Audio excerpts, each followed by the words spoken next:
Hello and welcome to Back at Camp, Mojave County's only outdoor television show. I'm your host, Captain Don Martin, and on today's show we're going to talk to two people who were recently involved in a hunter education course out at the 7 Mile Hill Range. Don't go away, we'll be right back with a word from our sponsors.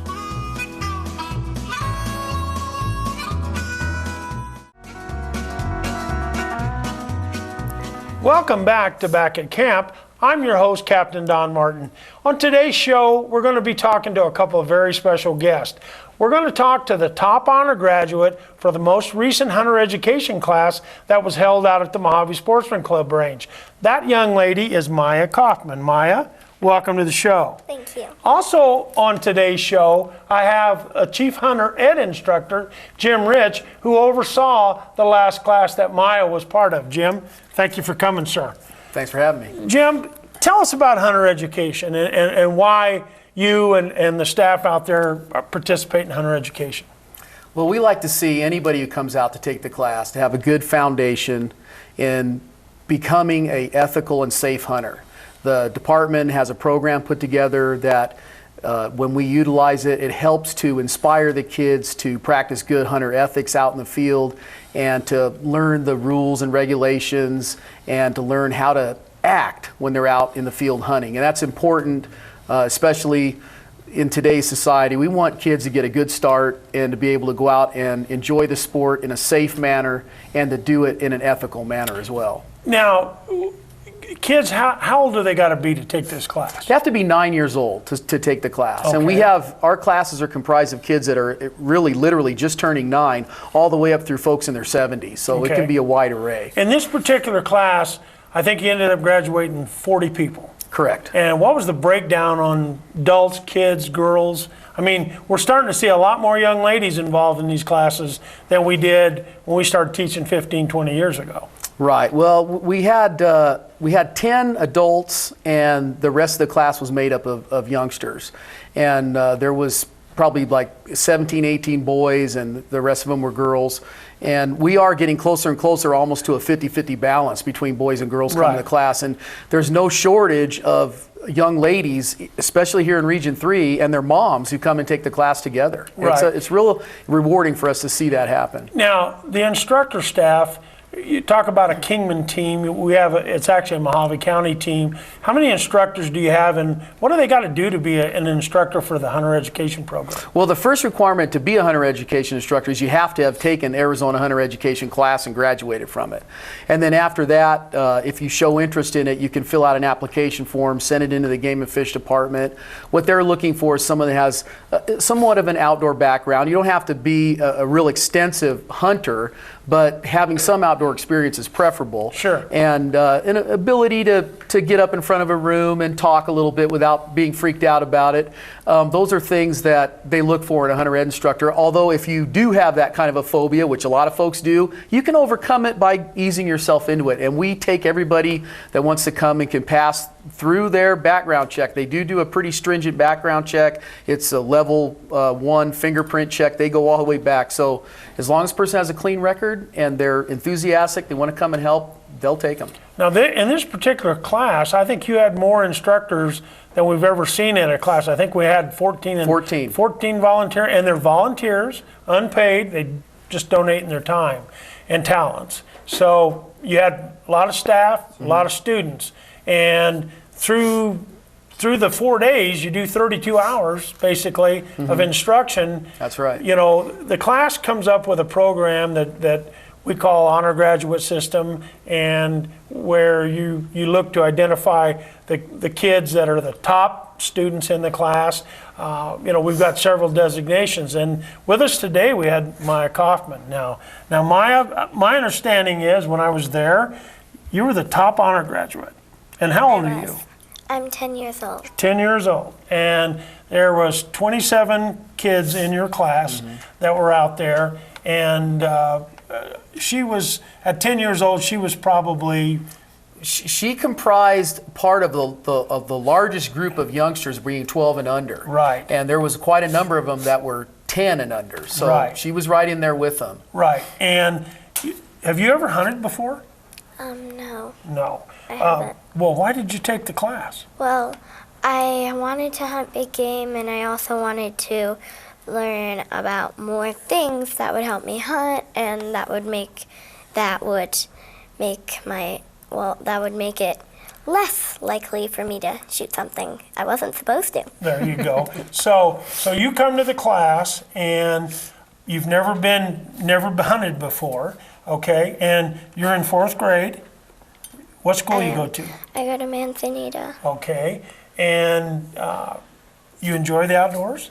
A lot. A lot. So tell me, you come there to learn how you want to hunt big game, you want to learn how to do it right. What did you learn as a student in that class that Jim oversaw? What did you learn? Well, I learned a bunch of things like what you're supposed to do when you ask someone to hunt on their property, how far away you have to be. And how far do you have to be from an occupied dwelling? Quarter mile. That's absolutely correct. And did you learn about the primary rules?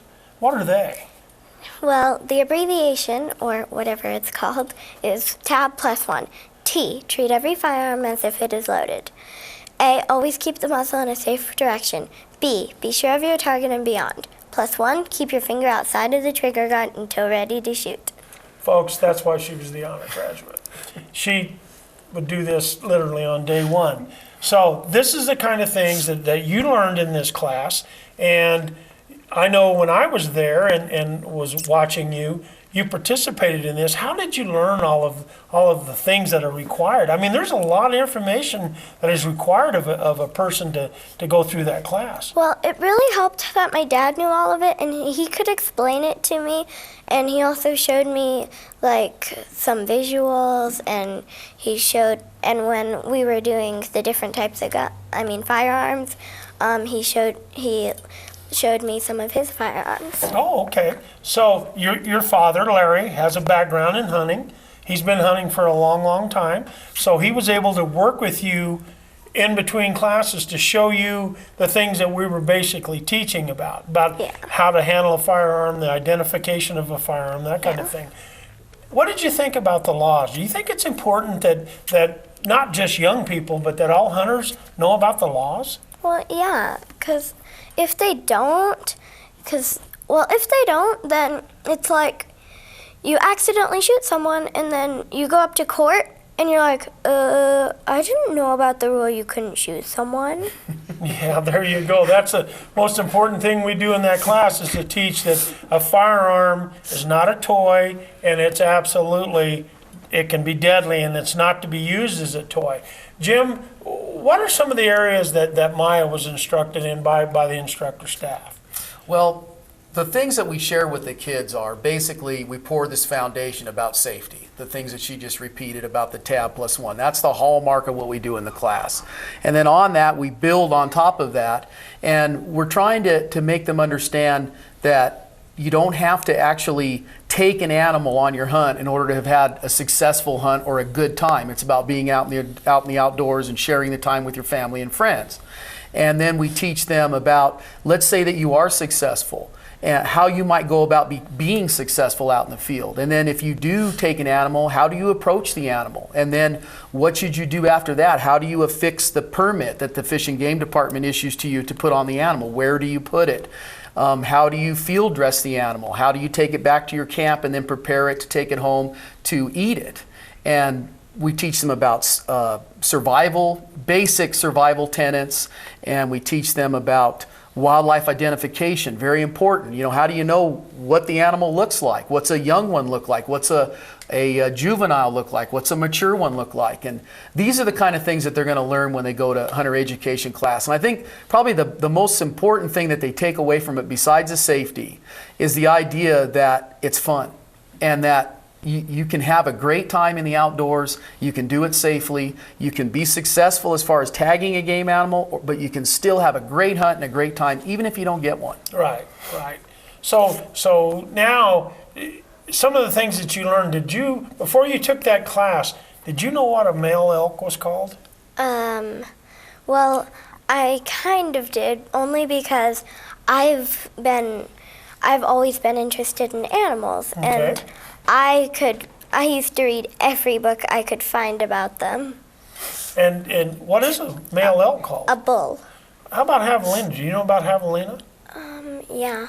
And what's a male javelina called? We're putting her on the spot, by the way. She had no idea we were going to ask these kind of questions, so let's see what she does. What's a male called? A boar. What's a female called? Um, See, we're putting her on the spot. You know what the little babies are called? Reds. Yes, reds. And I'll guarantee you that 98% of the Arizona sportsmen have no idea that a javelina baby is called a red. She does. She knows this kind of stuff because she was taught this. Wildlife identification. You learned the difference between horns and antlers, right? Give me an example of a antlered game animal. A deer. A deer. That's right. That is What about a horned animal? A bighorn sheep. Bighorn sheep. Again, folks, this is why she's honor graduate, okay? Jim, having young people like this in class is just, I mean, it's a neat thing, and I know it's fulfilling not only for you, but for the staff, and you know, as a chief instructor where you're overseeing a bunch of people, it's got to be gratifying to see young Absolutely. people like this. Oh yeah, absolutely. You know, they're the future of our sport.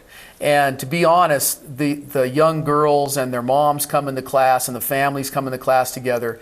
They are what going to perpetuate sport hunting going forward in America. And to see them come and to be enthusiastic about it, to be excited about learning the things that they learn. And believe me, they have a lot of material they have to cover Sure in those 32 hours. They have to go through a manual, they have to answer questions in the manual, then they have to perform physically out in the field with us, demonstrate the things they've learned in class. They're handling firearms. They're going to be actually shooting 22 rimfire rifles on the range. They go on a simulated hunt. They have to blood trail through the desert floor and find an animal that's been shot, a simulated animal. And they have laser guns they use in class where we project it on the screen. So they are really put through a lot. And when young people do and they come through it the way that they do, it's really exciting. And Maya she excelled. She really did. She fully earned and deserved to be called the top honor graduate. Now, one of the things real quickly is at the end of the class, they have to take a test. Right. You took a test, right? The final test? What did you score on that test? 100. Okay. And if I recall, out of the 40 people, there was 5 people that got 100. The other 4 were adults. She Right. was the only person under 18. That's right. Now, for being the top honor graduate, you got a pair of binoculars, you get to go on a fishing trip, and you're nominated to go on a pheasant hunt down south, right? So those are all things that you got for being the top honor graduate. And I just want to congratulate you now and say, hey, well done on your part, sir. Folks, Maya, you did a great job in class. that's all we got time for right now. We've got another student we're going to talk to in the second segment, so don't go away. We're going to be right back after a word from our sponsors. Where, you know, he gets to see, hey, you know what? He gets to go on a fishing trip. Welcome back to Back at Camp. I'm your host, Captain Don Martin. On this portion of the show, we're going to talk to another student who was in the Hunter Ed class that just recently graduated out at the 7 Mile Hill Range. I got with me Corey Hines Jr. Corey, welcome to the show, buddy. Thanks. Hey, Corey, how old are you? 11. And where do you go to school? Wallapai. Okay. And you recently attended the same class that Maya was in and that Jim Richer was your chief instructor. Why did you sign up for the class? To learn all about how to hunt and the safety of a firearm.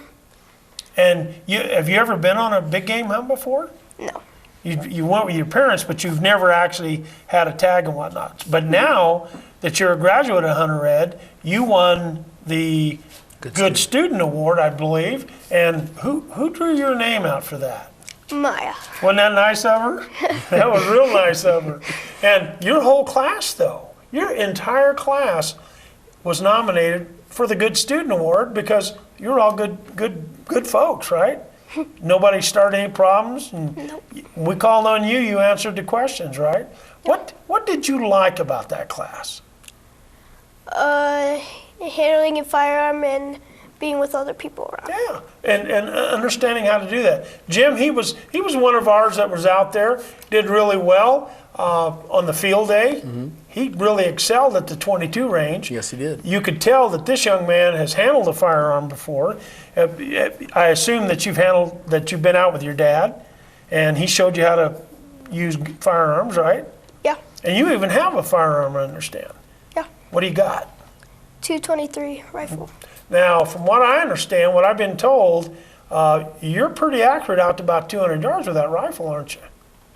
Are you looking forward to going hunting with it? Yeah. What are you going to hunt with it? Tell me something you can hunt with your firearm. Deer and elk. Would you hunt elk with your 223? Probably not. How about javelina? No. You wouldn't hunt javelina with that? No. Think it'll take it down? Yeah, but I wouldn't. But you wouldn't. Okay, that's fine.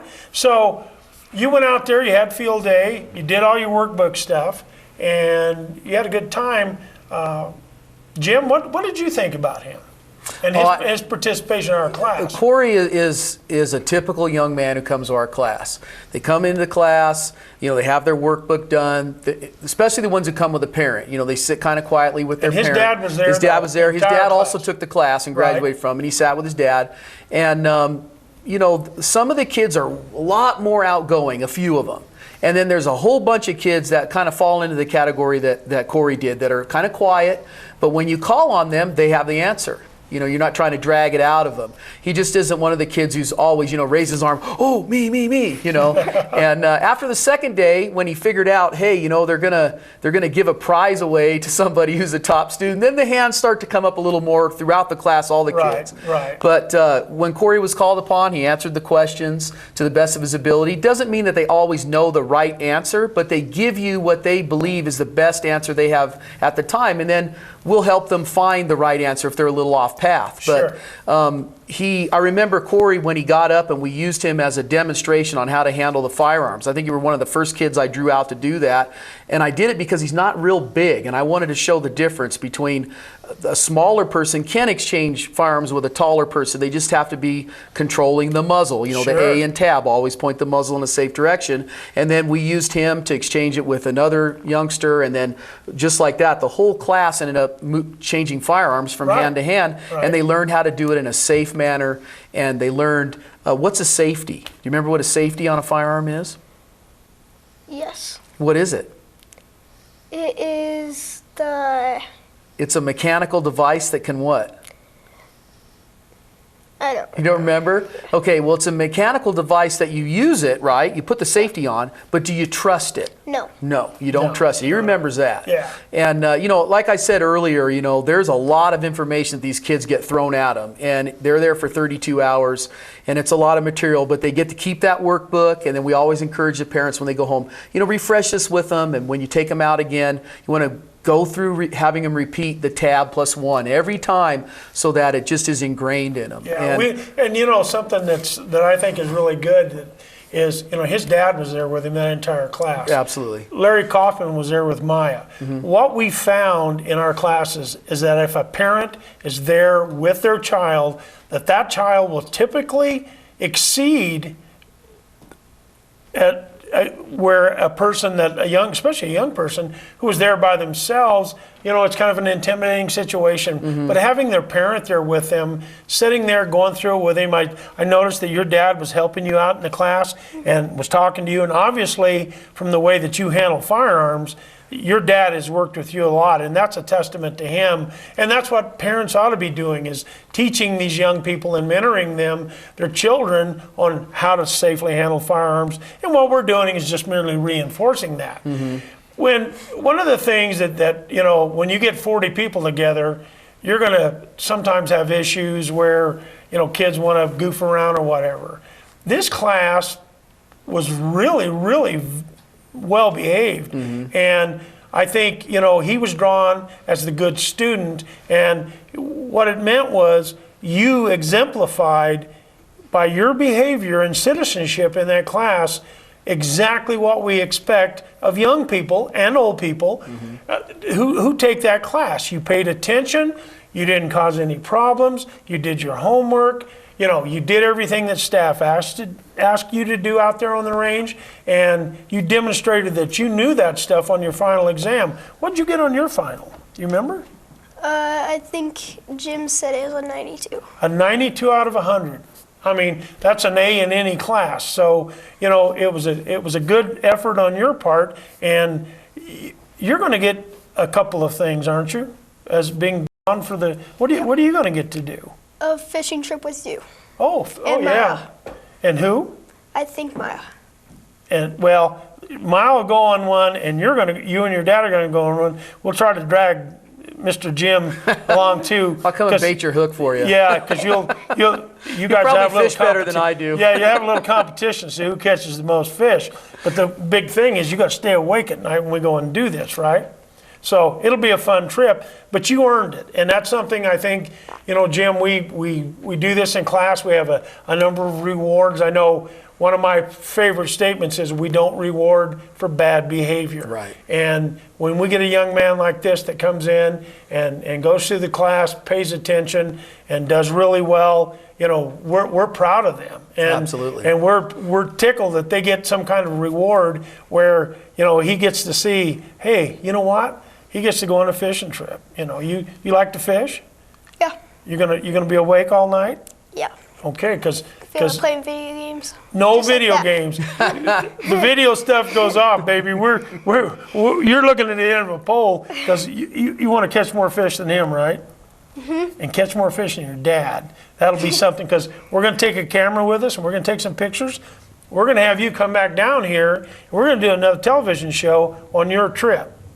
And because we want everybody to see you earned a fishing trip by being a good student and a good citizen in our class. And we appreciate that.